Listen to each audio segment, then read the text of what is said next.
بصیرت پر آپ دیکھ رہے ہیں سیرت النبی صلی اللہ علیہ وسلم۔ رجب سن 9 ہجری میں نبی صلی اللہ علیہ وسلم کی زندگی کا آخری غزوہ پیش آیا، جس کو غزوہ تبوک کہا جاتا ہے۔ تبوک ایک جگہ کا نام ہے جو مدینے سے 700 کلومیٹر کی دوری پر واقع ہے۔ یہ غزوہ اس وقت کی عالمی طاقت روم کے ساتھ تھا۔ نبی صلی اللہ علیہ وسلم نے صحابہ کرام کو حکم دیا کہ وہ رومیوں کے ساتھ جنگ کی تیاری کریں۔ غزوہ تبوک بہت مشکل حالات میں پیش آیا۔ سخت گرمی کا موسم تھا، مسافت لمبی تھی، اسی لیے اس کا دوسرا نام غزوہ اسرا بھی ہے، یعنی مشکل وقت کا غزوہ۔ غزوہ تبوک کے لیے نکلنا اختیاری نہیں تھا، بلکہ ہر مسلمان پر واجب تھا، سوائے ان لوگوں کے جن کے پاس بیماری وغیرہ کا عذر تھا۔ نبی صلی اللہ علیہ وسلم نے صحابہ کرام کو اس غزوے کی تیاری کے لیے مال و دولت خرچ کرنے پر ابھارا، تو صحابہ کرام نے بڑھ چڑھ کر حصہ لیا۔ ابو بکر صدیق رضی اللہ تعالیٰ عنہ اپنا پورا مال لے کر آ گئے اور اسے جیش عسرا پر خرچ کر دیا۔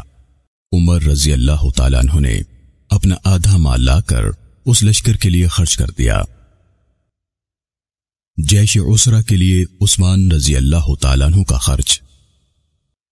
عثمان رضی اللہ تعالیٰ عنہ نے اتنا زیادہ جیش عسرا پر خرچ کیا کہ اس سے پہلے نہیں سنا گیا کہ کسی نے اتنا خرچ کیا ہو۔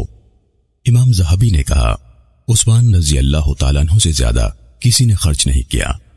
جب نبی صلی اللہ علیہ وسلم نے عثمان رضی اللہ تعالیٰ عنہ کے انفاق اور اثار کو دیکھا تو آپ بہت زیادہ خوش ہوئے اور فرمایا، آج کے بعد عثمان جو بھی عمل کریں انہیں نقصان نہیں پہنچائے گا۔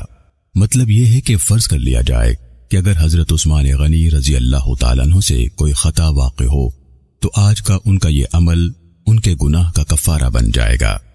عبد الرحمن بن عوف رضی اللہ تعالیٰ عنہ 8000 درہم لے کر آئے، اور بقیہ صحابہ کرام رضوان اللہ علیہم اجمعین نے بھی بڑھ چڑھ کر جیش عسرا کی تیاری میں حصہ لیا۔ منافقین نے جب صحابہ کرام کو دیکھا کہ وہ دل کھول کر خرچ کر رہے ہیں تو انہوں نے مذاق اڑانا شروع کر دیا۔ چنانچہ جب مالدار خرچ کرتا تو اس کے بارے میں کہتے ریاکاری کر رہا ہے، اور جب غریب آدمی خرچ کرتا تو کہتے ایک سا ہی تو ہے، اللہ کو اس کے تھوڑے سے مال کی کوئی ضرورت نہیں۔ منافقین کا یہی حوصلہ شکن رویہ رہا۔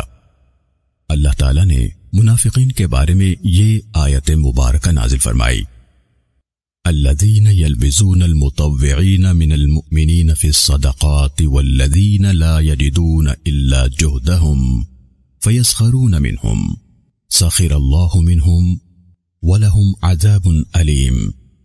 جو لوگ ان مسلمانوں پر طعنہ زنی کرتے ہیں جو دل کھول کر خیرات کرتے ہیں، اور ان لوگوں پر جنہیں سوائے اپنی محنت مزدوری کے اور کچھ میسر نہیں، بس یہ ان کا مذاق اڑاتے ہیں، اللہ بھی ان کا تمسخر کرتا ہے، انہی کے لیے دردناک عذاب ہے۔